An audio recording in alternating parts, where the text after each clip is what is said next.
안녕하세요. 석포입니다. 오늘은 비가 온다고 했는데 하늘은 잿빛 하늘이네요. 산속은 조금 어두워요. 오늘은 생강나무 꽃차를 만들려고 산행을 하였습니다. 뒷산에 올라가 있는데요. 이 생강나무는 이 꽃과 잎과 이 나무 목질 부분, 뿌리 부분을 모두 약재로 사용하고 있어요. 뿌리 부분에 가장 약성이 많죠. 이 효능에는 혈액순환, 어혈 작용이 있고 산후통, 천연 항생제예요. 이것은 고혈압, 당뇨, 요도염, 방광염, 조류 예방에도 좋다는데 이거는 안 써봐서 글쎄 모르겠고요. 요걸 따서 하나 이렇게 먹어보면요, 약간 맵싸해요. 약간 맵싸해요. 생강맛이 난다는데 저는 생강맛보다는 약간 맵싸하거든요. 그래서 예전에 약이 없던 시절 저희들이 시골에서 살 때는 약방을 한번 가려면은 한 20리길을 걸어가야 됐어요. 그래서 그 당시에는 뭐 코가 지지지 흐르면은 뭐 닦고, 코가 항상 이 흘러서 위에 딱지가 쪄서 계속 누그렇게 코가 흘러 갖고 닦지도 않는 친구들도 많았어요. 코가 지지질 나왔었죠. 그 당시에는 뭐 주위에 나는 이런 약재들, 그 다음에 들풀들로 치료를 많이 했어요. 약이라고는 아마 초등학교 시절에 약이라고 그렇게 먹어본 기억이 없어요. 그래서 이 약이 그렇게 쉽게 접하지 못한 그 시기에는 이 생강나무도 민간요법으로 많이들 사용을 했어요. 이거는 뭐 약초꾼의 짧은 상식이니까요. 님들께서는 꼭 이 생강나무의 양리작용 및 효능을 검색하시길 바라겠습니다. 또 이미지 사진을 보면 잎을 볼 수가 있어요. 지금은 이 잎을 볼 수가 없잖아요. 이 잎이 이렇게 해서 앞 이렇게 나와 있는데 그걸 이미지 사진으로 보시면은 보일 거예요. 보통 사람들이 이 생강나무하고 산수유하고 헷갈린다 하는데 전남 구례 산동 지역에 가면은 산수유 축제도 많이 하고 있죠. 요즘은 잘 보시면은 이 꽃은 이 다복해요. 이 생강나무 꽃은. 근데 산수유 꽃은 조금 더 위쪽으로 이렇게 길쭉하게 티 나오면서 위쪽으로 쭉쭉 올라와 있죠. 이렇게.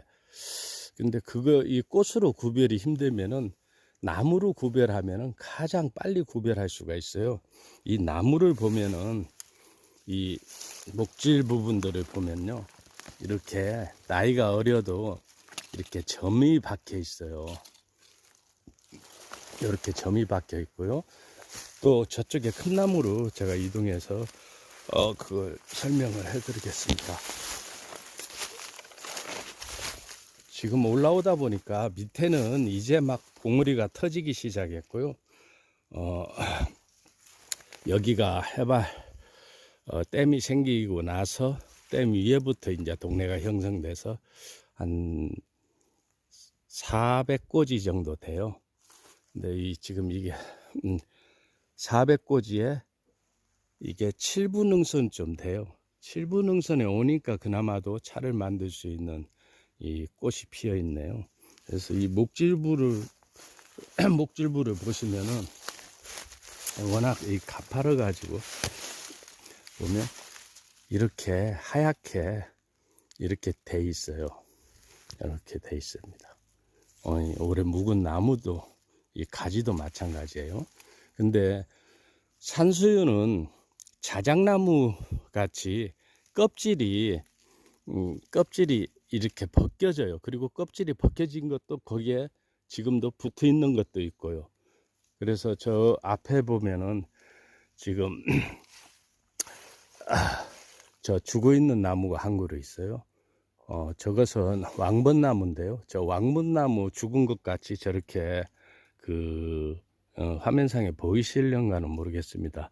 껍질이 산수유는 약간씩 이렇게 벗겨져 있어. 매년 해마다 커가면서. 근데 이 생강나무는 이 껍질이 벗겨지질 않아요. 그리고 어린 생강나무는 아주 매끄러워요. 이거는 지금 보시면은 이 목질 부분들이 토돌토돌해요. 요거는 나이가 좀 먹은 나무고요.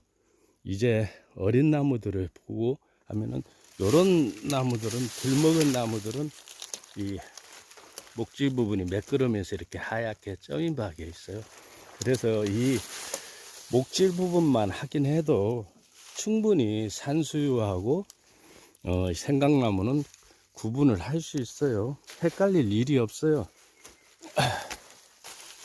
요즘은 이 설악산이든 지리산이든 모든 산이 미세먼지가 많아요. 일반 우리가 기본적으로 이렇게 생각할 때는 산이니까 깨끗하겠지 하지만 저희들이 봄부터 산행을 해보면요, 정말 먼지가 많이, 흰 옷을 입고 가면 새카매져요. 그렇기 때문에 예전하고 같은 방법으로 차를 만들면 안 돼요. 예전에는 이게 향이 달아날까 봐서 그냥 따서 바로 쪄서 차를 만들든지 아니면 덮어서 만들든지 했었어요. 근데 지금은 이제는 미세먼지가 너무 전국적으로 미세먼지가 심하잖아요. 그래서 이 씻으면은 향이 조금 떨어지겠지만은 그래도 소금물 한 스푼 녹여서 씻는 게 제 생각으로는 좋을 것 같아요. 남자가 웬 차를 만들려고 산행을 하냐 하는데, 이 취미라는 것은 연관성이 있어요.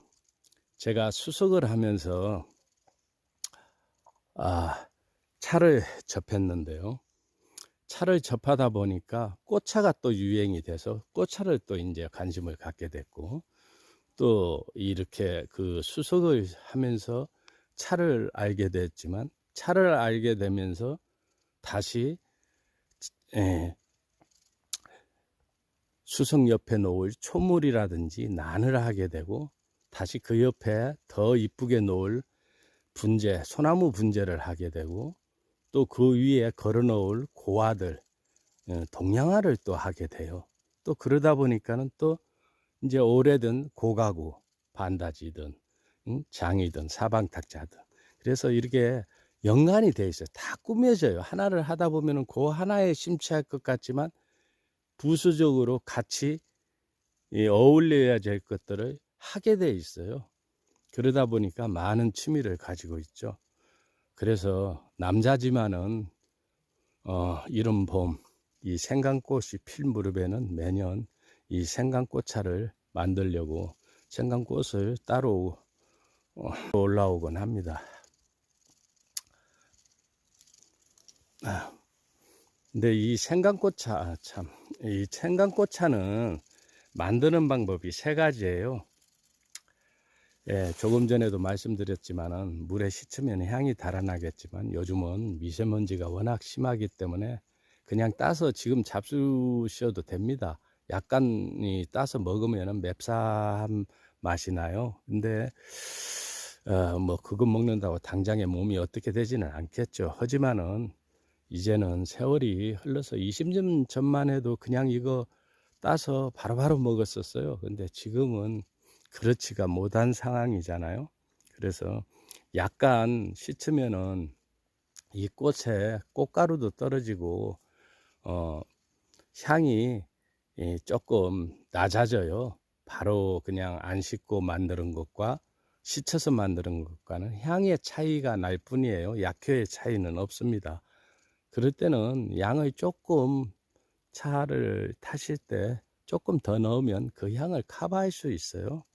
그래서 될 수 있으면 씻을 때 소금물 이 한 스푼을 녹여서 거기에서 씻어 주시길 바라고요. 소금물은 물론 미세먼지를 씻어내는 역할도 있겠지만은 찌든지 덮든지 했을 때 이 색을, 이 노란색을 더 진하게 내주기 위한 역할이에요. 그래서 이 만드는 방법은 세 가지예요.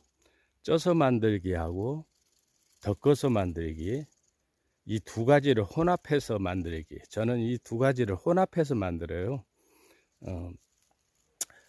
이 씻었다가 면포를 깔아서 찐 다음에, 찔 때도 뭐 길게 찔 필요가 없습니다. 1, 2분 정도 김이 날 때 쪄서 집에 가정에 있는 후라이팬에 1, 2분 면장갑을 끼고 살살 덮어 주시는 걸, 덮었다가 말렸다가 반복을 해서 한 3번 정도 해 주시면은 아주 향이 좋은 생강차가 됩니다. 님들도 지금부터 이 생강꽃이 피니까, 이게 지금 남부지방은 많이 활짝 폈을 거예요. 남부지방부터 충청권까지는 이 생강나무가 참 많아요. 보통 이건 고산지에는 없고요. 이게 분포가 한 200고지에서 한 500고지 이하에서 많이 자생들을 하고 있고요. 인제나 설악산 지역은 이런 충청권이나 남부지방보다는 생강꽃이 약간 드물어요. 고산지대는 없고요. 그 낮은 산들에는 있는데 이렇게 많이 군락을 형성하지는 않아요. 그래서 오늘 이 생강꽃으로 향기로운 생강 꽃차를 만들어 볼까 합니다.